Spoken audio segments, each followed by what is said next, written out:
صلی علی رسول الکریم اما بعد اعوذ باللہ من الشیطان الرجیم بسم اللہ الرحمن الرحیم وَأْمُرْ أَهْلَكَ بِالصَّلَاةِ وَاصْطَبِرْ عَلَيْهَا لَا نَسْأَلُكَ رِزْقًا نَحْنُ نَرْزُقُكَ وَالْعَاقِبَةُ لِلتَّقْوَىٰ صدق اللہ العظیم۔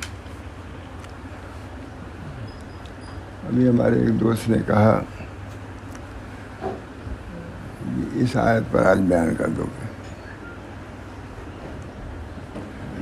اعوذ باللہ من الشیطان الرجیم بسم اللہ الرحمن الرحیم وخلف من بعدهم خلف اضاعوا الصلاة واتبعوا الشہوات فسوف یلقون غیا۔ صدق اللہ العظیم۔ اس آیت پر حضرت معاذ شاہ رسول اللہ صلی اللہ علیہ بہت بیان فرماتے تھے اور بہت اہمیت سے بیان فرماتے تھے۔ ایک ہی کلمہ تو سنا ہوگا لیکن بیان سنا ہم نے۔ وخلف من بعدهم خلف اضاعوا الصلاة واتبعوا الشہوات فسوف یلقون غیا۔ ان کے بعد ناخلف لوگ پیدا ہوئے، نالائق۔ صالحین کا ذکر ہے، اس کے بعد مان اللہ تعالیٰ نے فرمایا وخلف من بعدهم خلف اضاعوا الصلاة۔ اس کے بعد ایسے لوگ پیدا ہوئے ان کے بعد جو ناخلف تھے، نالائق تھے۔ اور اس میں سب سے پہلے نالائقی کی جو علامت بیان کیا اضاعت صلاۃ کو، اس پر حضرت بہت زور دیتے تھے۔ ناخلف لوگ پیدا ہوئے تو انہوں نے کیا وخلف من خلف اضاعوا الصلاۃ واتبعوا الشہوات۔ شہوات کا انہوں نے اتباع کیا، یہ بعد میں لائے، اور اضاعت صلاۃ کو پہلے لے آئے۔ معلوم ہوا کہ شہوات کا اعلیٰ فرض اضاعت صلاۃ، ورنہ اس کی ضرورت نہیں تھی، لیکن اللہ کا کلام ہے۔ اضاعوا الصلاۃ، ناخلف لوگوں کی خاص علامت کیا ہے کہ نماز کو ضائع کرتے، اور شہوات کی اتباع میں تو اضاعت صلاۃ ہے ہی ہے، لیکن اس کی اہمیت کے خالی حضرت نے نقطہ بیان کیا، مجھے یاد ہے، اس پر بہت بیان فرماتے تھے۔ چنانچہ ہمارے حضرت کے لوگوں میں اپنے علاوہ میں کہتا ہوں کہ نماز کا بہت اہتمام تھا، خود نماز کا بہت اہتمام فرماتے تھے۔ ظاہر ہے کہ ظہر کی نماز میں آدھے گھنٹے کا فرق رہتا ہے، اذان میں نماز میں فوراً اٹھ جاتے تھے، اور میرا خیال 15 منٹ میں تو وضو کرتے ہی تھے، اس سے کم میں نہیں۔ کہتے تھے کہ جیسا وضو ویسی نماز، جیسا وضو ویسی نماز۔ وضو کے اندر اگر کمال ہے تو نماز کے اندر بھی کمال آئے گا۔ اللہ تعالیٰ ہم سب لوگوں کو اللہم انی اسألک من تمام الصلاۃ و تمام رضا، اللہم انی اسألک تمام دیکھیے یہی کہہ رہا ہوں۔ پہلے حضور اکرم صلی اللہ علیہ وسلم نے تمام وضو کی دعا کیا، تمام صلاۃ، تمام رضوان کا، تمام مغفرت، چاروں۔ اللہم انی اسألک من تمام صلاۃ، تمام طہارت و تمام وضو و تمام صلاۃ و تمام رضوان کا و تمام مغفرت۔ ترتیب ہے، سلوک کی ترتیب ہے، جیسے اس دعا میں بھی کہ اگر تم چاہتے ہو تمام مغفرت تو پہلے شروع کرو تمام وضو سے۔ تمام وضو ہوگا تو تمام صلاۃ ہوگا، تمام صلاۃ ہوگا تو کیا ہے تمام رضوان، اور اس کے بعد تمام مغفرت۔ بہت کلام کرتے تھے۔ اس بنا پر حضرت کے لوگوں میں کچھ نماز کا بہت اہتمام، اللہ کا شکر ہے۔ مجھے ابھی یاد آیا حضرت مولانا ارشاد احمد صاحب مبلغ دارالعلوم دیوبند کا تعلق بھی حضرت سے تھا، بہت نماز کے پابند تھے، اذان سے پہلے بھی پہنچ جاتے تھے۔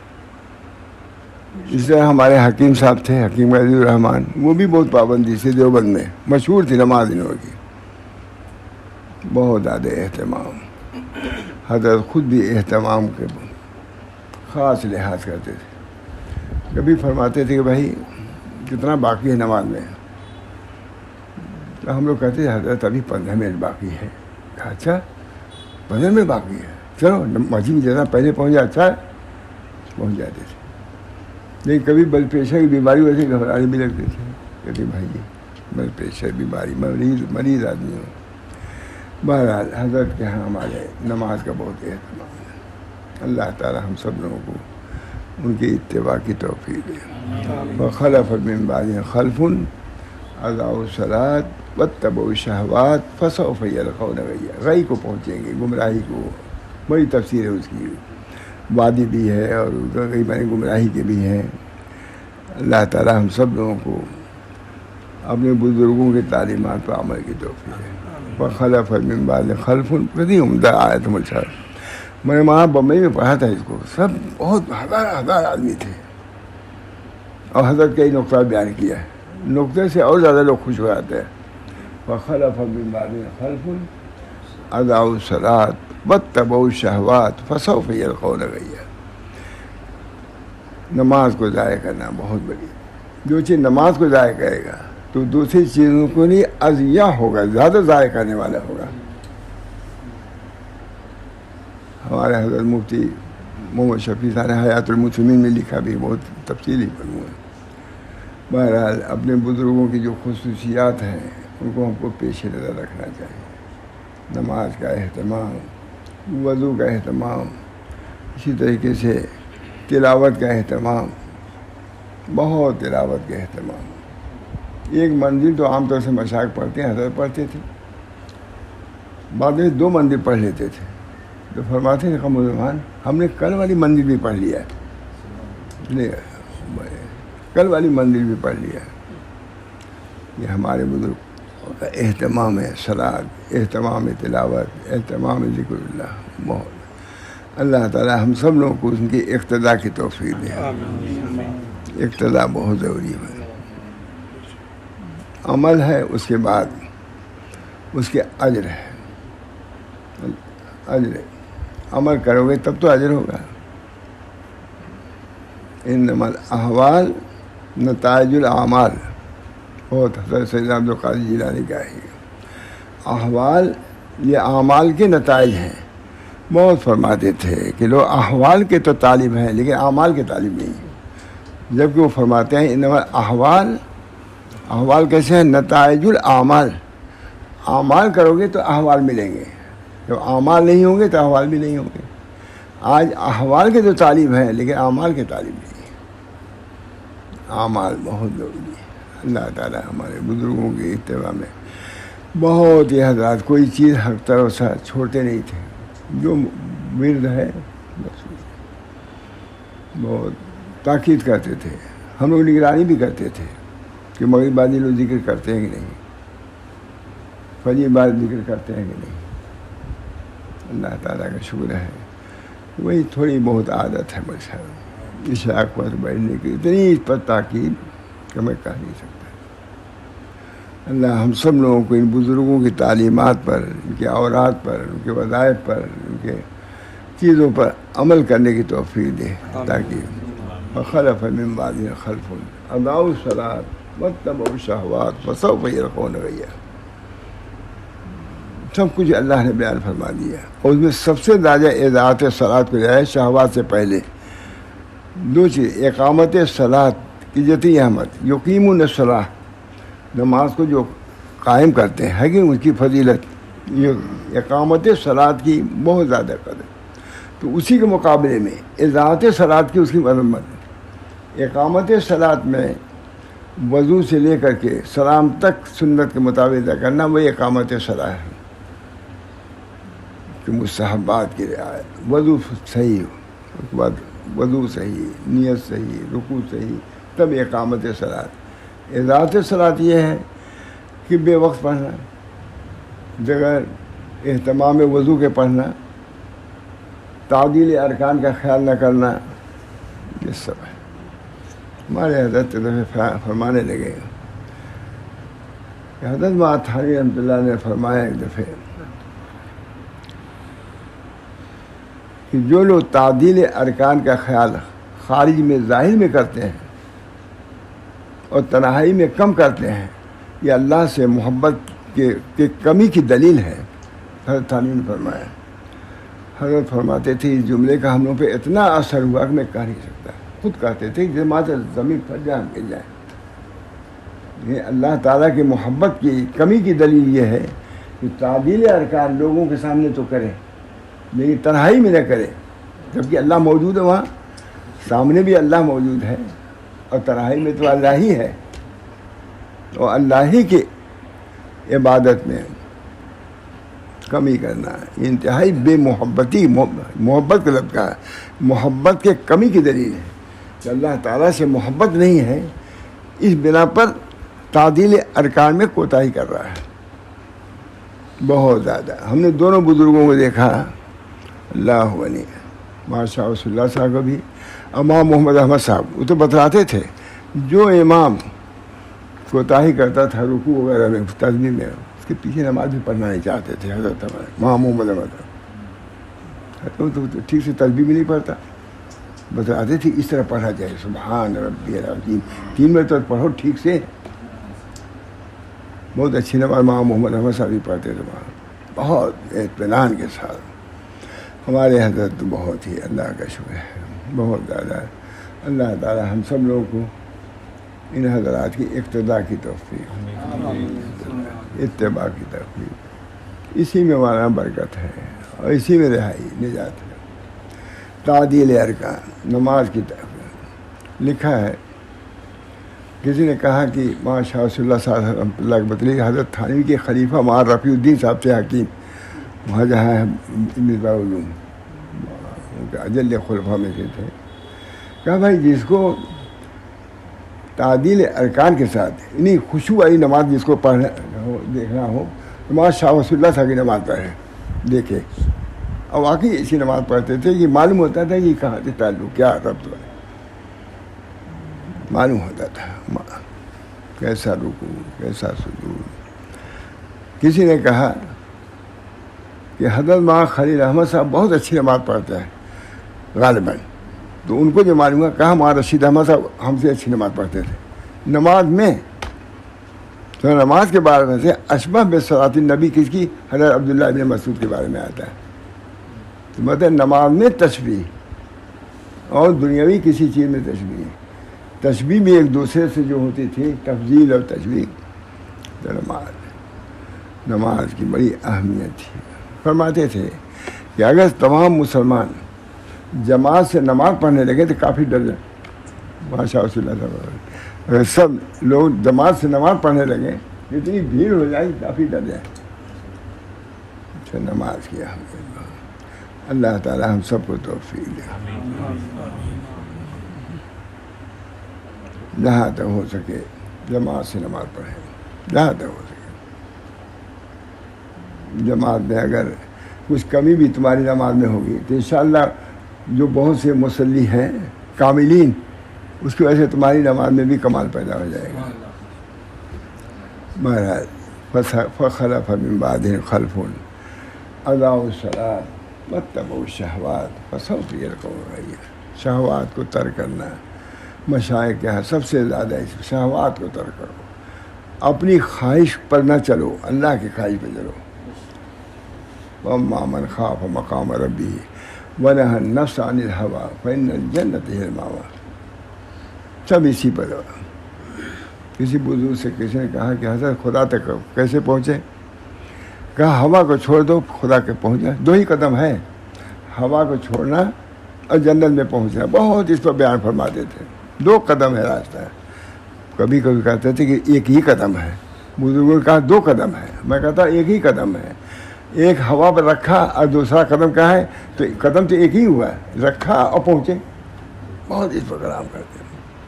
ہوائے نفسانی اس لیے ہمارا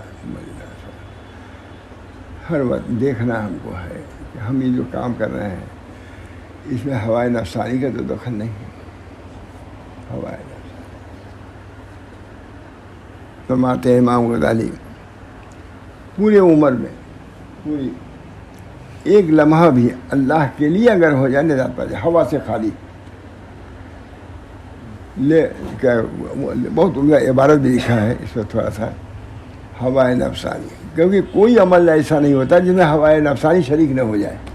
اس بنا پر بچاؤ اپنے اعمال کو ہوائے نفسانی سے، خالص لے لو، اللہ تعالیٰ کو پسند ہے، کم ہی کرو لیکن سکھائے اللہ کے لیے کرو۔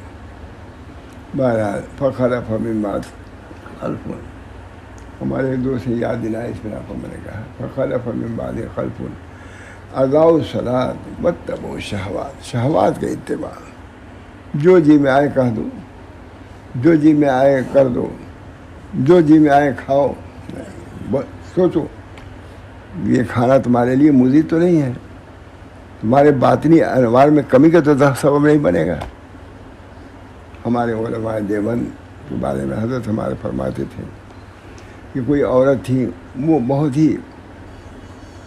ہی دیندار تھی، انہوں نے دعوت کیا دارالعلوم کے اساتذہ کی، گئے تو اس زمانے کے اساتذہ کی بات ہے، کہا اس کھانے کی وجہ سے اتنے دنوں تک ہم اپنے قلب میں نور محسوس کرتے تھے، حلال طیب، یا ایھا الرسل کلوا من الطیبات واعملوا صالحا۔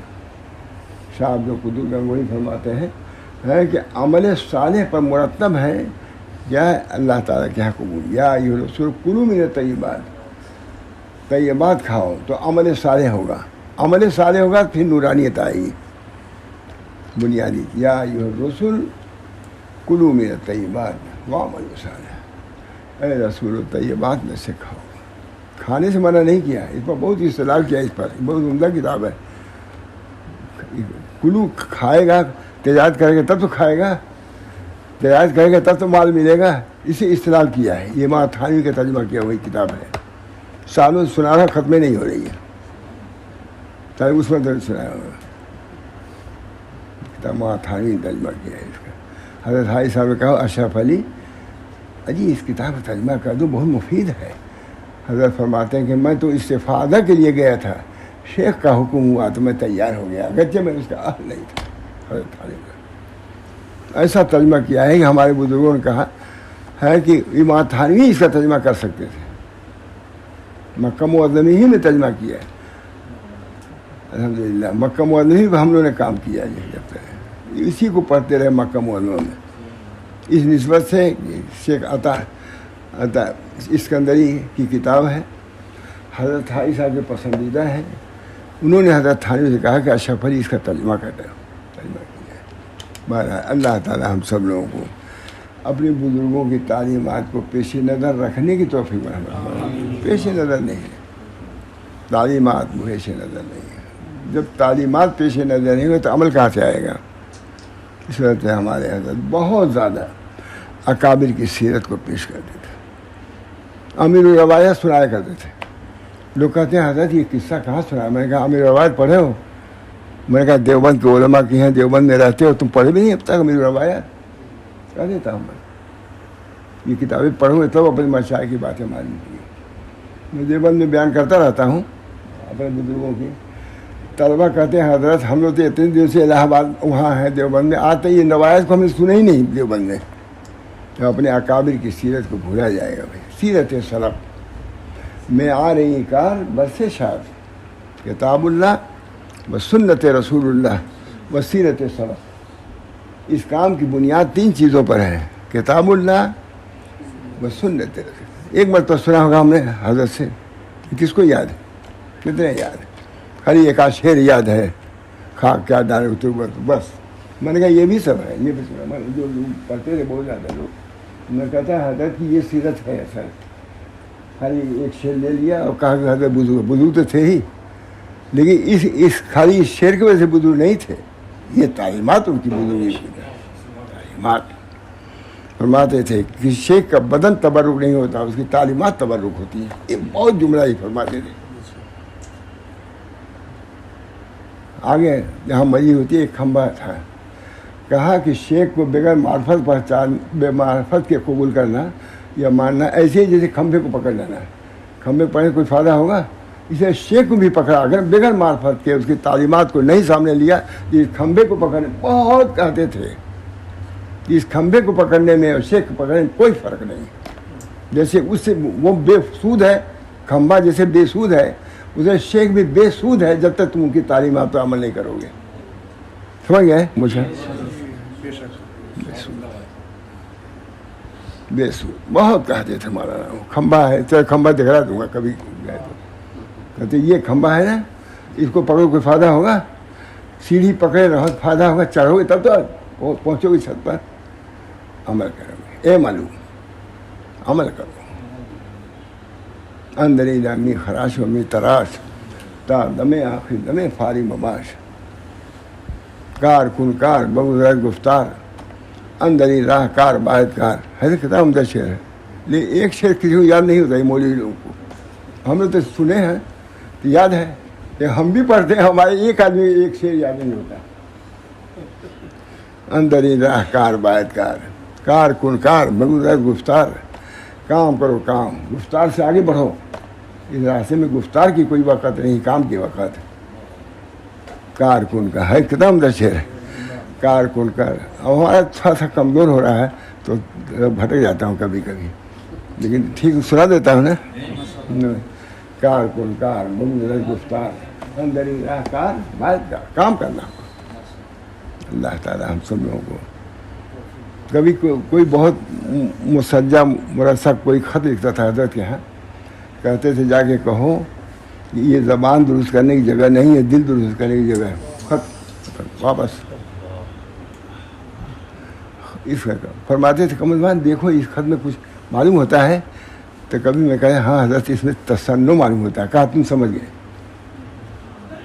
کار کن کار وقت واپس نہیں نا, پڑھتے بھی نہیں واپس. تمہارے خط سے تسنن معلوم ہو رہا ہے. یہ دل کو درست کرنے کی جگہ ہے. کار کن کار بگذر گفتار. دوستو اللہ تعالی ہم سب لوگوں کو اپنے مشائخ کی تعلیمات پر عمل کرتے ہیں بہت خیال رہتا ہے. تعلیمات ان کے اثر فرماتے تھے. بہت یہ بات یہ ہے بہت عمدہ کہ بزرگوں کی تعلیمات تبرک ہیں, ان کے اجساد تبرک نہیں ہیں. بدن تبرک نہیں, بدن کیا ہو تو سر کر کے ختم, لیکن تعلیمات زندہ رہتی ہیں. لکھا بعض بزرگوں نے طبقات میں کہ اب صحابہ نہیں رہے, یہ رہے, اب کیا کریں. کہا ان کی تعلیمات موجود ہیں, وہ زندہ ہیں. آدمی کی زندگی ان کے تعلیمات سے ہے.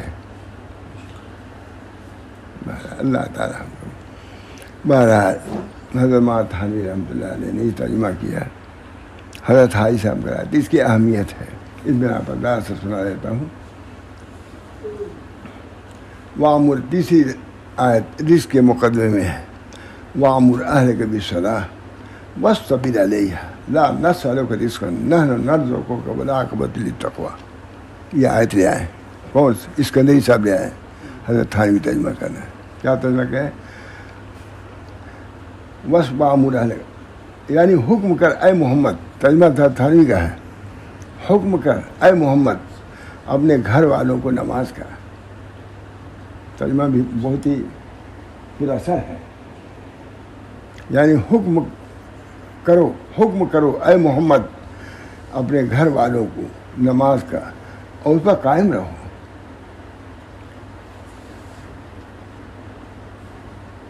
ہم تم سے روزی نہیں مانگتے, ہم تم سے روزی نہیں مانگتے, ہم اطاعت چاہتے ہیں. ہم نے تم کو اس کے لیے پیدا کیا ہے, روزی کے لیے. تو قائد تیز صاحب جملہ بہت اچھا بات انہوں نے لکھا ہے کہ جس چیز کا اللہ نے ذمہ لیا اس کے پیچھے پڑے ہوئے ہیں, اور جس چیز سے فارغ کیا اس کے, جس چیز کا ذمہ روزی کا لیا ہے, اور جو چیز ہمارے ذمے ہے اطاعت, اس سے سرگردہ. بہت عمدہ جملہ پڑھے لکھا ہے, ایک یاد رکھنا چاہیے کہ اللہ نے دونوں وہ مولانا ننھو میں انہوں نے لکھا. مولانا قاری طیب صاحب کی بات ہے یہ کہ جس چیز کا اللہ نے ذمہ کر لیا کیا روزی, اس کے پیچھے پڑے ہوئے ہیں. اللہ نے کہا عمل کرو, اس سے گریزاں ہے. فرماتے ہیں یعنی حکم کرو اے محمد, کیا عمدہ, اپنے گھر والوں کو نماز کا. اہل کا ترجمہ تھا تھانوی کا گھر والوں کو. یعنی حکم کرو اے محمد اپنے گھر والوں کو نماز کا, اور اس پر قائم رہو, خود بھی قائم رہو. وامر اہلک بالصلاۃ واصطبر علیہا. خود واصطبر میں ذات لفظ ہے نا, تو اس میں پابندی میں بھی شدت ہونی چاہیے. تم خود پابند رہو نماز کے. وَاصْطَبِرْ عَلَيْهَا، وَاصْبِرْ عَلَيْهَا نہیں ہے، وَاصْطَبِرْ عَلَيْهَا لَا نَسْأَلُكَ رِزْقًا، ہم تم کو رزق کا سوال نہیں کرتے، نحن نرزقك وَالْعَاقِبَةُ لِلتَّقْوَىٰ، ہم آپ کو رزق دیتے ہیں عاقبت تقویٰ کے لیے. یعنی حکم کرو اے محمد اپنے گھر والوں کو نماز کا اور اس پر قائم رہو. ہم تم سے روزی نہیں مانگتے. اللہ تعالیٰ وما خلقت الجن والانس الا ليعبدون ما اريد منهم من رزق وما اريد ان يطعمون ان الله هو الرزاق ذو القوة المتين. ہم تم کو خود روزی دیں گے، ہم تم کو خود روزی دیں گے اور نیک انجام تقویٰ کا. کہتے ہیں وامر اہلک بالصلاۃ واصطبر علیہا، پہلے نماز کا حکم کرو اپنے اہل کو پہلے. کہا یہ جب ٹھیک رہیں گے تو تمہاری نماز بھی ثابت رہے گی. گھر میں جو رونق آئے گی اہل کی نماز سے. تم نماز پڑھو اور اہل کو بھی پہلے حکم دیا. وامر اہلک، نقطہ یہ ہے اس نے بیان کیا ہے وامر اہلک بالصلاۃ واصطبر علیہا بعد میں ہے. کہتے ہیں اہل اگر نماز میں ساتھ ہوں گے تو تمہارا گھر آباد رہے گا ذکر اللہ سے. اس وجہ سے اہمیت کے خاطر وامر اہلک بالصلاۃ لکھا پہلے، یعنی حکم کروائے محمد. بہرحال فوائد آیت وامر اہلک بالصلاۃ، اور اس آیت میں چند فوائد ہیں. فائدہ اول، جاننا چاہیے کہ اگرچہ مخاطب اس آیت کے پیغمبر خدا صلی اللہ علیہ وسلم وامر اہلک، حضور اکرم صلی اللہ علیہ وسلم کو امر ہو رہا ہے. اس آیت میں مخاطب کون ہے؟ پیغمبر خدا صلی اللہ علیہ وسلم، مگر اس کا حکم اور وعدہ آپ کی امت کے ساتھ بھی متعلق ہے. آپ کو جب حکم ہے تو ساری امت کو یہ حکم ہے. جب نبی صلی اللہ علیہ وسلم کو وامر اہلک، مگر اس کا حکم اور وعدہ آپ کی امت کے ساتھ بھی متعلق ہے. پس ہر بندے کو یہی کہا جاتا ہے وامر اہلک بالصلاۃ واصطبر علیہا لا نصر، ہر کو، صرف حضور کو نہیں مگر پوری امت کو یہ خطاب ہے.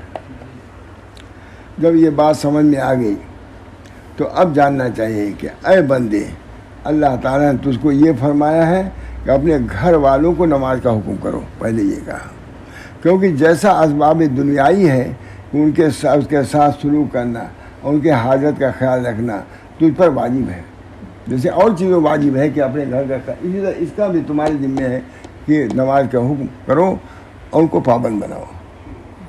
جیسے اور چیزوں کو پابند بناتے ہیں، اس وقت تو اس میں بیٹھو کھاؤ پیو اپنے گھر. کیونکہ جیسا اسباب دنیاوی سے ان کے ساتھ سلوک کرنا اور ان کے حاجت کا خیال رکھنا تجھ پر واجب ہے، اسی طرح یہ سلوک کرنا بھی تجھ پر واجب ہے کہ ان کو اطاعت الہی کی طرف لاؤ. اچھے انداز سے دیکھیں، تمہارے ذمہ ہے کہ ان کے کھانے کا انتظام کرو، ناشتے کے شراب جس کو ہے کہ کرتے ہیں، سونے کا کہیں. اسی تمہاری ذمہ یہ بھی ہے کہ ان کو نماز پر لاؤ، دین پر لاؤ. پھر ذمہ داری کھلانے پلانے کی نہیں ہے. آج کھلانے پلانے کے لیے کتنا انتظام ہے، لے آتے ہیں، کہاں لے آتے ہیں، وہاں یہ بھی کھلا دیں وہ بھی کھلا دیں، تو بہت ہو گیا یہ سب. بہت کیا کیا سب پکتا ہے نا جگہ جگہ کھلانے. اب ضروری نہیں کہ ہر جگہ، لیکن ہے ویسا ہے باقاعدہ اس کا انتظام کھلانے پلانے کا. مغرب بعد گئے، عشاء بعد گئے، 12 بجے 12:30 بجے آتے ہیں، نہ نماز کا خیال نہ روزے کا خیال. جب امت یہاں تک پہنچے گی مولوی صاحب غفلت میں، کیا نتیجہ ہوگا؟ ان کی اطاعت اور اس کی نافرمانی سے بچائے. طاعت کی طرف لانا تمہارا کام ہے اور اس کی نافرمانی بچائے. جیسا تیرے گھر والے دنیاوی سلوک کے مستحق ہیں، اسی طرح سلوک اخروی کے بھی مستحق ہیں. سلوک دنیاوی کے مستحق ہے. دوسرے یہ کہ وہ تیرے لیے رعایت ہے، اور رسول اللہ صلی اللہ علیہ وسلم ارشاد ہے کلکم راعٍ وکلکم مسئول عن رعیتہ. یہ تم میں ہر شخص حاکم ہے اور ہر ایک سے اس کی رعایت کا حال پوچھا جائے گا. اور دوسری ارشاد فرمایا وَأَنذِرْ عَشِيرَتَكَ الْأَقْرَبِينَ، یعنی اپنے قربت والے کنبے کو ڈراؤ. جیسا یہاں فرمایا وَأْمُرْ أَهْلَكَ بِالصَّلَاةِ، یہاں بھی ڈرانے کا بھی حکم ہے کنبے کو اور امر بھی ہے.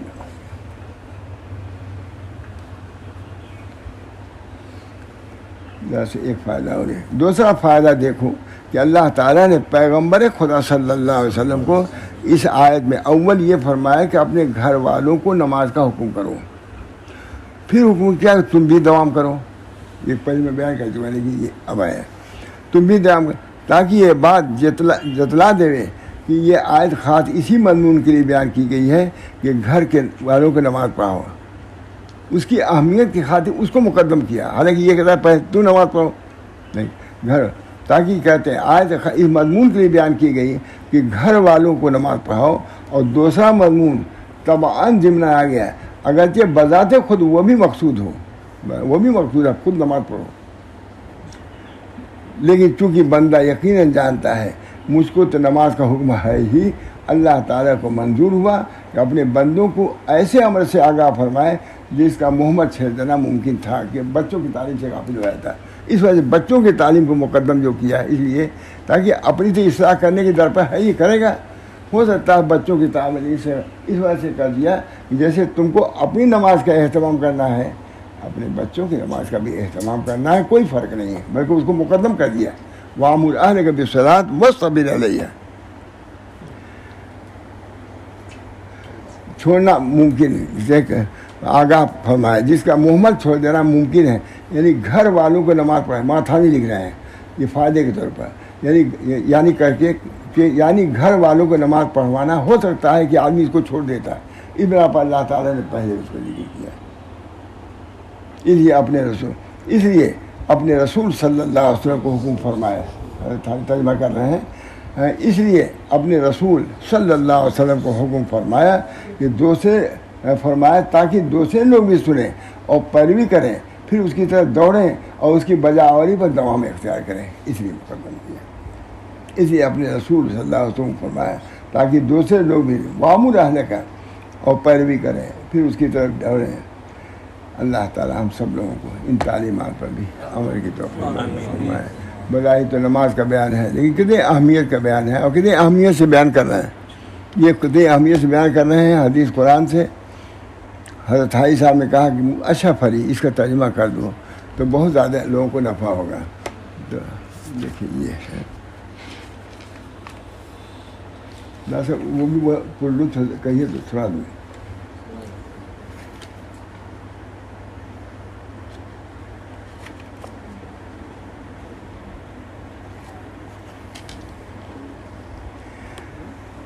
لکھ رہے ہیں ایسا. ایک روز حضرت پرنور ممدوح اپنے شیخ کے بارے میں لکھ رہے ہیں حضرت تھانوی. ایک روز حضور پرنور ممدوح ذکر دامت ذلہم کی مجلس قدس و مجلس انس میں منبع فیوض و انوار معدن برکات و اسرار ہے من جملہ افادات کا تذکرہ ہوا. دیکھتا ہے شیخ کی مجلس کا، شیخ کا یہ فرماتے تھے کہ حضرت حائی صاحب کا جس ذکر آتا ہے میں خود سنا حضرت سے تو مجھے حرارت ہو جاتی ہے.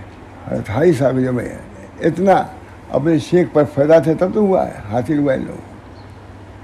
حضرت ماں قاسم صاحب ماں ہر وقت مجھ کو سامنے رہتے، ماں کنگوئی میں فرمایا ہے.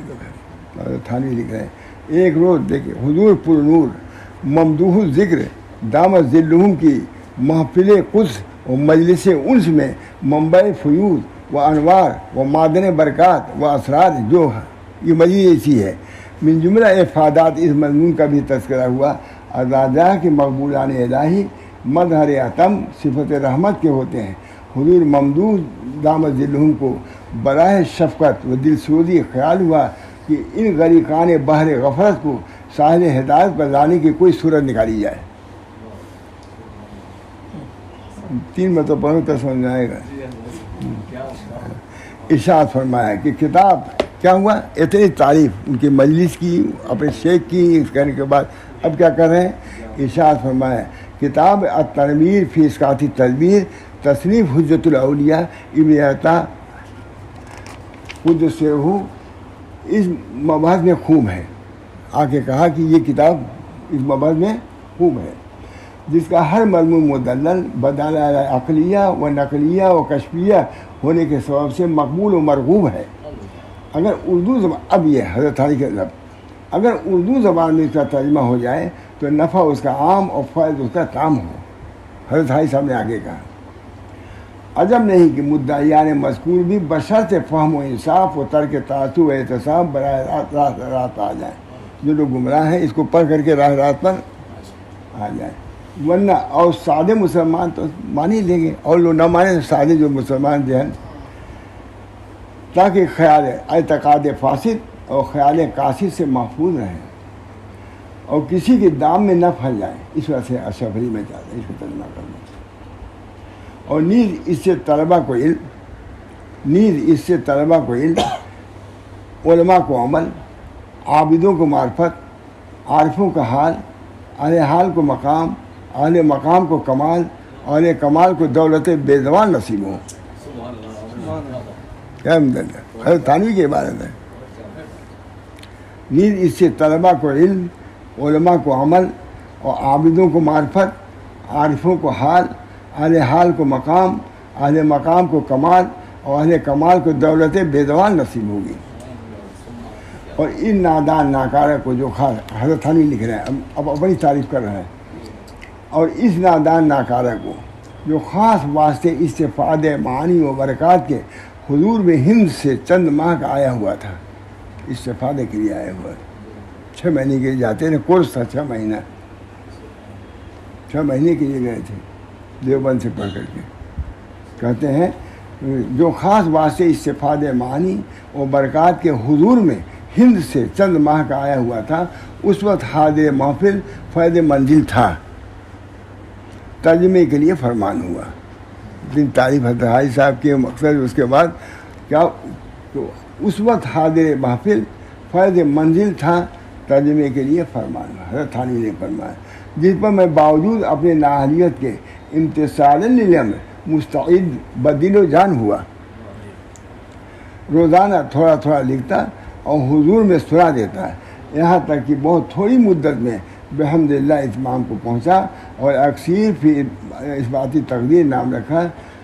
میری بد استعدادی کاری پر، میری بد استعدادی و کاہلی پر اس امر کا سر انجام ہونا محض حضور دامت ذلہ کا فیضان ہے، ورنہ کچھ نہیں. دعا کیجیے اللہ تعالیٰ ہم سب کو اللہ تعالیٰ اپنے اکابر کی تعلیمات کو سمجھنے اور اس پر عمل کرنے کی توفیق مرحمت فرمائے، اور اللہ تعالیٰ ان کے فیوض و برکات سے ہم سب لوگوں کو مالا مال فرمائے. سب ہمارے اکابر کامل مکمل سب کچھ تھے، اللہ ہمارے نقائص کی وجہ سے ہم محروم ہیں. اللہ تعالیٰ ہمارے لیے استعداد بھی پیدا فرما دے، صلاحیت بھی پیدا فرما دے، طلب بھی پیدا فرما دے، تاکہ ہم سب کامیاب ہوں. ربنا تقبل منا انک انت السمیع العلیم برحمتک یا ارحم الراحمین. لا الہ الا اللہ.